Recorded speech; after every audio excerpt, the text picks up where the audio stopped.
Yon mga pare ko, yun na nandito tayo ngayon sa Dunkin. No? Syempre hindi natin papalagpasin ang newest donut ni Dunkin na tinatawag na pistachio chocolate. Sobrang itong trending sa social medias. Available ito sa Metro Manila. According sa ads nila, this is for limited time only and until supply last. Ang price pala nito mga pare ko ay 120 per piece, no? So bumili tayo ng dalawang pistachio chocolate tsaka isang forever donut mga pare ko, no? So tara, titikman na natin ha. Pistachio filled donut to mga pare ko na dinip sa dark chocolate at saka tinap ng crushed pistachio with butternut bliss. Grabe naman to mga pare ko, no? Napaka-generous naman. Right amount lang yung pistachio fill niya mga pare ko, no? Pati yung toppings niya napaka-generous din mga pare ko, no?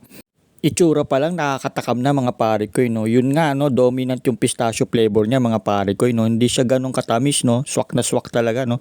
Sulit siya sa 120, no? Knowing na mahal talaga ang pistachio nuts. So bagay na bagay ito sa mga magulang ko mga pare ko, no. So binigyan ko nga din sila mga pare ko, no, para sa kanila naman talaga to. Napaka-sweet naman talaga ni nanay at tatay, no. Kailan kaya ako magkakaroon ng ganito din, no, mga pare ko, nakakaingit naman, no. So yun nga, no, approve din sa kanila yung lasa mga pare ko, no. So dahil sa sweet na sila, susubukan na nila yung forever donut. Total, tumanda naman na din sila magkasama at nagmamahalan. So nakakatindig balahibo, no, talaga mapapakanta ka talaga ng palagi. Babalik pa rin sa yakap mo.